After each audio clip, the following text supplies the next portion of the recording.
साथ अपने DG ISI lieutenant general Asim Malik को लेके याद आ रही है कि वो जिधर कादर पटेल साहब की या तो कहीं ने ये फैसला किया कि आप कोर कमांडर साहब से ब्रीफिंग ली जाए। ये प्रोविंशियल असेंबली है, यहाँ चीजें कायदे और कानून के तहत चलती हैं और आइन के तहत चलती हैं। आइन की किताबें जो इख्तियारात हमें देती हैं हम उसके तहत काम करते हैं। हम कतन किसी ऐसे अदारे से ताल्लुक नहीं रखते जो आइन की किताबों के ऊपर चढ़ के खड़ा हुआ है। हमने कोर कमांडर साहब को जो लेटर लिखा है, कोर कमांडर साहब इस सूबे में फोर्सेस को कमांड कर रहे हैं, पाकिस्तान की फोर्सेज हैं, तो बैरून मुल्क से नहीं आई हुई, और इस सूबे के अंदर कोई भी काम हो रहा है उसे ये सूबाई असेंबली भी देख सकती है। कोई भी अदारा है, वो वफाकी अदारा है या कोई भी अदारा है, वो फौज है या कोई दूसरा अदारा है, उसके मामलात को भी ये सूबाई असेंबली देख सकती है। आइन इसे इख्तियार देता है और इसकी स्पेशल सिक्योरिटी कमेटी भी इसे देख सकती है। अब आपने बात की क्यों नहीं कोई नहीं ऐसी बात, सारे मानते हैं, कानून को मानते हैं। जब इन्होंने नहीं मानता तो मार्शल लॉ लगा देते हैं, जो कि इस मुल्क को बहुत दफा देख चुके हैं। तो इन्हें लग जाएगा तो कोई नई बात नहीं होगी, मगर जब तक कोई ऐसी बात नहीं है तब तक हमारा आइन इन प्लेस है और आइन के तहत ही ये चीजें चलेंगी। अब क्या है जी, सूबाई असेंबली के रूल ऑफ बिजनेस 2025 आइन पाकिस्तान के आर्टिकल 67 और 127 को मिला के पढ़े, कायदा 223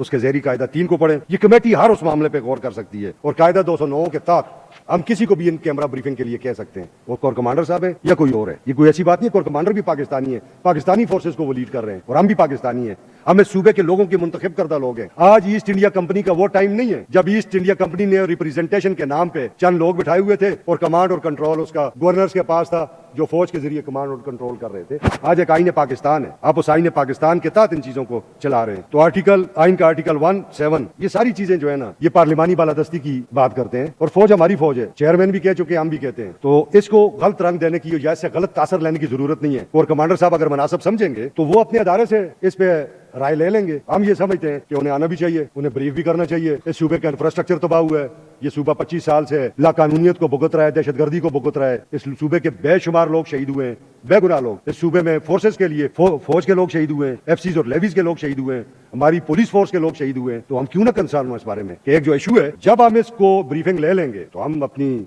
इस हाउस में इसको टेबल भी करेंगे, अपनी जो सिफारिशात हैं वो सूबाई हुकूमत को भी भेजेंगे और कौमी हुकूमत को भी भेजेंगे। फैसला फिर इन दोनों हुकूमतों ने करना है कि आपने सूबे में आगे करना क्या है। तो ये कोई ऐसी इशू की बात नहीं है, चूंकि लोगों की अपनी राय होती है, मीडिया को भी बाज़ औक़ात एंकर पर्सन्स को भी चीजें चाहिए होती हैं, कभी अच्छा कमेंट कर लेते हैं, कभी चीज के लिए कमेंट कर लें, तो कोई ऐसी बात